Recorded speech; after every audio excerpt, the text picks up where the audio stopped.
Hi friends, welcome back to Imran's Business Info. நான் உங்கள் இம்ரான். இன்றைக்கி நம்ம பார்க்க போகிற பிஸ்னஸ் டாபிக் என்னென்னு பார்த்தீங்கன்னா லெமன் ஹோல்சேல் பிஸ்னஸ், அதாவது எலுமிச்சை பழம் ஹோல்சேல் பிஸ்னஸை பார்க்க போகிறோம். என்ன ரீசன் பார்த்தீங்கன்னா, இந்த எலுமிச்சை பழம் பிஸ்னஸை பொறுத்த வரைக்கும் அதிகமாக மக்களுக்கு தெரியாத ஒரு தொழிலாக இருக்குது. ஸோ நிறைய பேர் இன்னும் பண்ணாமல் இருக்காங்க. இந்த பிஸ்னஸ் நல்ல ஒரு லாபம் தரக்கூடிய ஒரு ப்ராஃபிட் தரக்கூடிய ஒரு தொழிலாக இருக்குதுங்க. ஸோ நிறைய பேர் இன்னும் பண்ணாமல் இருக்கீங்க. ஸோ அவங்களுக்காக அந்த வீடியோ நான் மேக் பண்ணிகிட்டு இருக்கேன். அது மட்டும் இல்லை ஃப்ரெண்ட்ஸ், இந்த எலுமிச்சை பழம் நம்ம தமிழ்நாட்டில் அதிகம் எங்கே கிடச்சிட்டு இருக்குது, நம்ம தமிழ்நாடை தாண்டி நம்ம இந்தியாவில் நம்ம எங்கே அதிகமாக இந்த எலுமிச்சை பழம் விவசாயம் பண்ணுறாங்க. ஸோ இந்த மாதிரி நிறைய விஷயங்கள் இந்த வீடியோவில் நம்ம ஃபுல் டீட்டெயிலாக பார்க்க போகிறோம். ஸோ அது மட்டும் இல்லாமல் இந்த பிஸ்னஸ் பண்ணுறதுக்கு நமக்கு எவ்வளோ முதலீடு போடணும், முதலீடு போட்டோம்னா எவ்வளோ ப்ராஃபிட் கிடைக்கும். ஸோ இந்த மாதிரி நிறைய விஷயங்களை பற்றி பார்க்கலாம். ஸோ வீடியோ ஃபுல்லாக ஸ்கிப் பண்ணாமல் பாருங்கள். அண்டு நம்ம தமிழ்நாட்டில் ஒரு லெமன் சிட்டின்னு ஒரு ஊர் இருக்குதுங்க, அதாவது எலுமிச்சை பழத்துக்கு ஃபேமஸான ஊர் இருக்குது. ஸோ அதை பற்றி உங்களுக்கு தெரிஞ்ச கீழே கமெண்ட் பாக்ஸில் கமெண்ட் பண்ணி எனக்கு தெரியும். ஸோ இந்த வீடியோ நான் சொல்ல போகிறேன். ஸோ முடிஞ்ச வரைக்கும் இந்த வீடியோ ஃபுல்லாக ஸ்கிப் பண்ணாமல் பாருங்கள். கண்டிப்பாக இந்த பிஸ்னஸ் பண்ண போகிற உங்களுக்கு கண்டிப்பாக இந்த வீடியோ ஃபுல்லாக யூஸ்ஃபுல்லான வீடியோவாக இருக்கும். ஸோ வீடியோ ஃபுல்லாக பாருங்கள். அண்ட் நீங்கள் நம்ம சேனலை சப்ஸ்கிரைப் பண்ணாமல் தான் மறக்காமல் நம்ம சேனலை சப்ஸ்கிரைப் பண்ணிங்க. பிகாஸ் நீங்கள் சப்ஸ்கிரைப் பண்ணால் தான் நாங்கள் அப்லோட் பண்ணக்கூடிய இந்த மாதிரி எல்லா வீடியோக்களும் எல்லாம் தேடி வரும். பிகாஸ் நீங்கள் சப்ஸ்கிரைப் பண்ணாமல் நீங்கள் பார்த்தீங்கன்னா நான் போடுற வீடியோஸ் உங்களுக்கு பார்க்காம கூட நீங்கள் போகிற நிறைய வாய்ப்பு இருக்குது. ஸோ அதனால் சொல்கிறேன், வீடியோ மறக்காமல் சப்ஸ்கிரைப் பண்ணிங்க. சரி, வாங்க நம்ம வீடியோக்குள்ளே போகலாம். ஓகே, இப்போ நம்ம ஃபர்ஸ்ட் ஆஃப் ஆல் நம்ம தெரிஞ்சுக்க வேண்டிய முக்கியமான விஷயம், நம்ம தமிழ்நாட்டில் இந்த எலுமிச்சை பழத்தை அதிகமாக எங்கே விவசாயம் பண்ணுறாங்க. கண்டிப்பாக உங்க எல்லாருக்கும் தெரிஞ்சிருக்கும். தெரியாதவங்க வெயிட் பண்ணுங்க, கண்டிப்பாக நான் கடைசியாக சொல்கிறேன். சரி, இப்போ நம்ம தமிழ்நாடை தாண்டி வட மாநிலங்களில் எங்கே அதிகம் விவசாயம் பண்ணுறாங்கன்னு பார்த்தோம்னா, குறிப்பாக பார்த்தீங்கன்னா மகாராஷ்டிரா, கர்நாடகா, உத்தரப்பிரதேஷ், ஹரியானா இது போன்ற மாநிலங்களில் பார்த்திங்கன்னா அதிக அளவு இந்த எலுமிச்சை பழத்தை விவசாயம் பண்ணிட்டு வராங்க. ஸோ அங்கேருந்து தாங்க நம்ம இந்தியா ஃபுல்லாக சப்ளை ஆகிட்டு இருக்குதுங்க இந்த எலுமிச்சை பழங்கள். அது மட்டும் இல்லைங்க, இங்கேருந்து தான், அதாவது இந்த மாநிலங்களில் இருந்து அதிக அளவு எக்ஸ்போர்ட் பண்ணுறாங்க எலுமிச்சை பழங்களை. For example Dubai, Kuwait, Saudi, Malaysia, Singapore, இப்படி பல வெளிநாடுகளுக்கு வந்து பார்த்திங்கன்னா இங்கேருந்து தான் எலுமிச்சை பழங்கள் எக்ஸ்போர்ட் பண்ணிகிட்டு இருக்காங்க. எப்படி நம்ம தமிழ்நாட்டுக்கு ஒரு லெமன் சிட்டி இருக்கோ அதே மாதிரி வந்து பார்த்திங்கன்னா நம்ம இந்தியாவுக்கு ஒரு லெமன் ஸ்டேட்டுன்னு பார்த்தீங்கன்னா அது கண்டிப்பாக மகாராஷ்டிரா தாங்க. பிகாஸ் நாங்கள் இருந்து நான் பார்த்துருக்கேன். நான் வந்து மகாராஷ்டிராவில் பார்த்தீங்கன்னா ஒரு 2-3 இயர்ஸ் இருந்திருக்கேன்.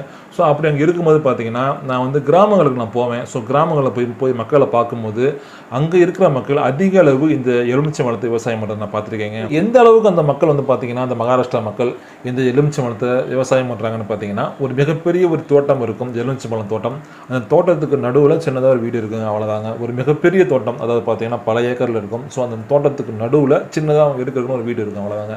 ஸோ இந்த மாதிரி தான் அவங்க மக்கள் வந்து பார்த்தீங்கன்னா அதிக அளவு இந்த எலுமிச்சை பழம் விவசாயம் பண்ணிட்டு இருக்காங்க. ஸோ எனக்கு தெரிஞ்சு நான் சொல்கிறேன், உங்களுக்கு தெரிஞ்ச ஒரு ஸ்டேட் பற்றி நீங்கள் கீழே கமெண்ட் பாக்ஸில் கண்டிப்பாக சொல்லுங்கள். ஸோ அது மட்டும் இல்லாமல் பார்த்தீங்கன்னா ஹரியானா சொல்லலாம். அதுக்கப்புறம் மகாராஷ்டிரா, ஹரியானா அதிக அளவு வந்து பார்த்தீங்கன்னா இந்த எலுமிச்சை பழம் விளையக்கூடிய ஒரு மாநிலமாக இருக்குது. ஸோ அது மட்டும் இல்லைங்க, இந்த மாநிலங்கள் இருந்து தான் அதிக அளவு நம்ம முன்னாடி சொன்ன மாதிரி வெளிநாடுகளுக்கு எக்ஸ்போர்ட் பண்ணுறாங்க. ஸோ நீங்கள் இந்த மாதிரி வட மாநிலங்களில் இருந்து மொத்தமாக இந்த எலுமிச்சை பழங்களை கொள்முதல் பண்ணிட்டு வந்து நம்ம தமிழ்நாட்டில் நீங்கள் நல்லாவே வருமானம் பார்க்க முடியுங்க. எப்படின்னு கேட்டிங்கன்னா, இப்போ ஃபார் எக்ஸாம்பிள் சொல்லணும்னு பார்த்தீங்கன்னா, இப்போ எலுமிச்சை பழம் ஊறுகாயின்னு பார்த்து ரொம்ப ஃபேமஸாக போயிட்டு நிறைய பேர் ஊறுகாய் வியாபாரம் பண்ணிட்டு இருக்காங்க. ஸோ அவங்களுக்கு மொத்தமாக கொண்டு வந்து கொடுக்கலாம். அது மட்டும் இல்லைங்க, மளிகை கடைகள் எவ்வளவோ கடைகள் இருக்குது. ஸோ எல்லா கடைகள்லையும் வந்து பார்த்திங்கன்னா எலுமிச்சை பழம் 100 எலுமிச்சை பழம் குறைஞ்சது வாங்கிக்கிறாங்க. ஸோ அவங்களுக்கும் நம்ம கொடுக்கலாம்.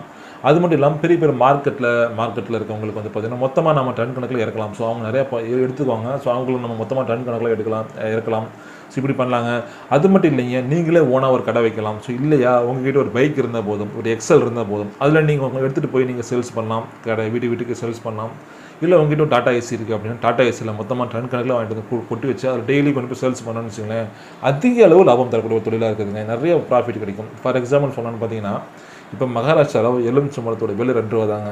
2 ரூபாய்க்கு நீங்கள் ஒரு எலுமிச்சை மரத்தை வாங்கிட்டு வந்து நீங்கள் 8 ரூபாய்க்கு விற்கிறவங்களா இருக்கிறாங்க. ஸோ அந்தளவுக்கு லாபம் தரக்கூடிய பொருளாக இருக்குது.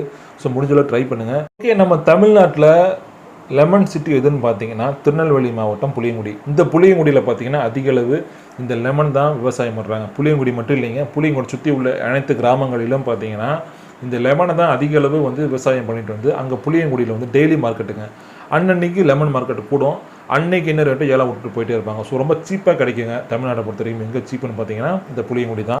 புளியங்குடி அதன் சுற்று வட்டார கிராமங்களில் விளையக்கூடிய எலுமிச்சை பழங்களோட சிறப்பம்சம் என்னென்னு பார்த்தீங்கன்னா, மற்ற எலுமிச்சை பழங்களை விட சைஸில் பெருசாக இருக்குங்க. அது மட்டும் இல்லாமல் சிட்ரிக் ஆசிட் அதிகமாக இருக்கிறதா சொல்கிறாங்க. நீங்கள் கேட்கலாம், என்னப்பா சிட்ரிக் ஆசிட் இல்லாத எலுமிச்சை பழம் எப்படி இருக்குன்னு நீங்கள் கேட்கலாம். சிட்ரிக் ஆசிட் எல்லா எலுமிச்சை பழம் இருக்குன்னா இல்லைன்னு சொல்லலை, பட் இதில் கொஞ்சம் அதிகமாக இருக்குன்னு சொல்கிறேன், வேறு ஒன்றும் இல்லைங்க. அதே மாதிரி பார்த்தீங்கன்னா இந்த எலுமிச்சை பழங்களை பொறுத்த வரைக்கும் உங்களுக்கு வந்து அன்னன்னைக்கு ரேட்டுங்க. புளியங்குடியை பொறுத்த வரைக்கும் டெய்லி ரேட்டுங்க. இன்றைக்கி என்ன மார்க்கெட் அதை தான் கொடுப்பாங்க.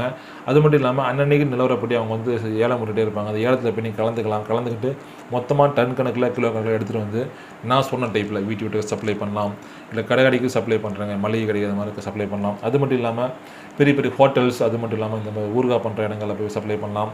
அப்புறம் பெரிய பெரிய மார்க்கெட்டில் பார்த்தீங்கன்னா பெரிய பெரிய கடைகள் நிறையா இருக்கும். ஸோ அந்த கடைகளில் போய் மொத்தமாக நீங்கள் சேல்ஸ் பண்ணலாம். அவங்கள்ட்ட போய் கொஞ்சம் பேசி வச்சு கான்டாக்ட் பண்ணி வச்சுக்கிட்டு அவங்க மூலிமா நீங்கள் டன் கணக்கில் சப்ளை பண்ணலாம், இல்லை கிலோ கணக்கில் சப்ளை பண்ணலாம். அதிக லாபம் தரக்கூடிய தொழிலாக இருக்குது. ஸோ முடிஞ்சவரை ட்ரை பண்ணுங்கள்.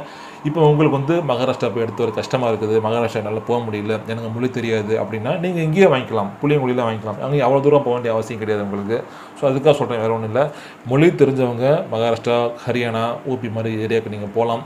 மொழி தெரியாதவங்க நீங்கள் லோக்கல் தமிழ்நாட்டில் புளியங்குடியில் விளையுது, விவசாயம் பண்ணுறாங்க, அதனால சொல்கிறேன், வேறு ஒன்றும் இல்லை.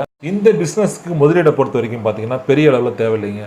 இல்லை நீங்கள் பெரிய லெவலில் பண்ண போகிறீங்க, டன் கணக்கில் எடுத்து பண்ண போகிறீங்க அப்படின்னா நார்த்து போயிருங்க. மகாராஷ்டிரா, ஊபி மாதிரி ஏரியாக்கள் போயிட்டு அங்கேருந்து கொள்முதல் பண்ணிட்டு வந்தீங்கன்னா உங்களுக்கு சீப் அண்ட் பெஸ்ட்டாக கிடைக்கும். ஸோ இல்லை நீங்கள் வந்து சிம்பிளாக பண்ண போகிறீங்க, ஒரு 50,000 முதலீடு போட போகிறீங்க, இல்லை ஒரு 25,000 போட போகிறீங்க அப்படின்னா நீங்கள் இங்கே இருக்க புளியங்குடிக்கு போங்க, திருநெல்வேலி மாவட்டம் புளியங்குடிக்கு போங்க, அங்கே சீப்பாக கிடைக்குது. ஸோ அங்கே வாங்கிட்டு இருந்தீங்கன்னா உங்களுக்கு வந்து இங்கே டிரான்ஸ்போர்ட் செலவு உங்களுக்கு மிச்சமாகும், வேறு ஒன்றும் இல்லை. நார்த்து போயிருந்தால் கண்டிப்பாக டிரான்ஸ்போர்ட் இருக்குது, அந்த டிரான்ஸ்போர்ட் இங்கே கம்மியாகும். கொஞ்சம் ₹1 அதிகமாக இருந்தாலும் உங்களுக்கு இந்த நீங்கள் லோக்கலில் பண்ணுறதுக்கு கொஞ்சம் ஈஸியாக இருக்கும், மொழி பிரச்சனையும் கிடையாது. ஸோ அதுக்கு சொல்கிறேன், வேறு ஒன்றும் இல்லை. முதலீடை பொறுத்த வரைக்கும் நீங்கள் பண்ண போகிற வியாபாரத்துடைய இதை பொறுத்து தான் நீங்கள் முதலீடு போடுற மாதிரி இருக்குங்க, வேறு ஒன்றும் இல்லைங்க. அப்புறம் பார்த்தீங்கன்னா வந்து ப்ராஃபிட்டை பொறுத்த வரைக்கும் பார்த்தீங்கன்னா நீங்கள் 10,000 பண்ணீங்கன்னா கண்டிப்பாக உங்களுக்கு ₹3,000 கண்டிப்பாக ப்ராஃபிட் இருக்குதுங்க, அது இல்லைன்னு சொல்ல முடியாது. ஸோ அது உங்களுடைய உழைப்பை பொறுத்து, உங்களுடைய திறமையை பொறுத்து. ஸோ முடிஞ்ச வரைக்கும் இந்த பிஸ்னஸ் பண்ணுங்கள், கண்டிப்பாக நிறையா பண்ணிகிட்டு இருக்காங்க, நீங்களும் பண்ணுங்கள், லைஃப்பில் முன்னுக்கு வாங்க, பெரிய ஆளாவாங்க.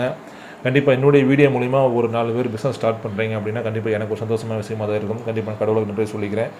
ஓகே ஃப்ரெண்ட்ஸ், கண்டிப்பாக இந்த வீடியோ எல்லாருக்கும் ஒரு பயனுள்ள வீடியோவாக இருந்திருக்கும். ஸோ வீடியோ பிடிச்ச லைக் பண்ணுங்கள், ஷேர் பண்ணுங்கள், மறக்காமல் நம்ம சேனலை சப்ஸ்கிரைப் பண்ணுங்கள்.